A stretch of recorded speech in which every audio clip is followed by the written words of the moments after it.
যে মিটারটা থাকে মিটারটার আসলে কোনটার কী কাজ। তো এখানে দেখতে পাচ্ছেন এটা হচ্ছে আরপিএম মিটার। এটা আরপিএম মিটার যখন গাড়ি স্টার্ট করানো হয়, গাড়ি স্টার্টের পর রানিং অবস্থায় স্পিডে এটা আরপিএম ওঠে। আমার ভিডিওগুলো যদি ভালো লেগে থাকে বন্ধুরা, তাহলে আমার এটা নতুন চ্যানেল, আমাকে একটু সকলের ভালোবাসা চাই।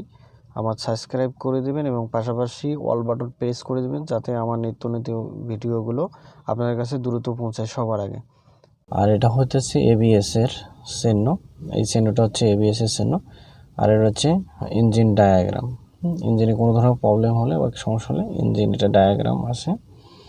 আর এটা পুরোটা হচ্ছে ড্যাশবোর্ড। আর এটা হচ্ছে স্পিডোমিটার, গাড়ির কত ঘন্টায় কিলো চলতেছে সেটা স্পিড এখানে ফলো করতে পারবেন। 20, 40, 50, 80, 100, 180 পর্যন্ত এখানে সর্বমোট স্পিড আছে। এটা হচ্ছে তেলের এমার্জেন্সি, মানে তেল যদি রিজার্ভে চলে আসে এই সিগন্যালটা চলে আসে। আমার এখন বর্তমানে আছে 1 কাটা, মানে একটা কাটা ফোটা দেখা যাচ্ছে, যেহেতু এটা ডিজিটাল সেই কারণে এটা হচ্ছে সর্বনিম্ন 5 লিটার পর্যন্ত থাকে রিজার্ভ ট্যাঙ্কিতে। আর এটা হচ্ছে টেম্পারেচার মিটার।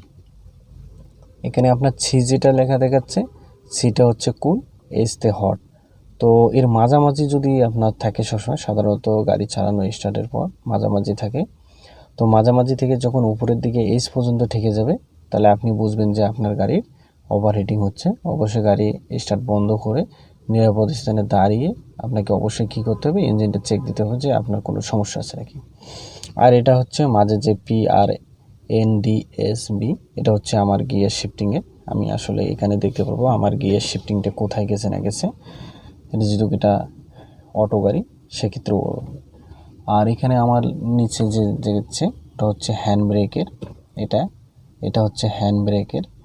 আর এটা হচ্ছে সিট বেল্ট, সেটা হচ্ছে আপনার যে বামের যে আমার যাত্রী আছে তার সিট বেল্ট তিনি লাগাইছে সেটা। এটা হচ্ছে যেটা ঝাপাঝাপি করতেছে, এটা হচ্ছে আমার, মানে আমি সিট বেল্ট ইউজ করিনি এখনও, যা এখানে ওটা মানে অফ অন হচ্ছে।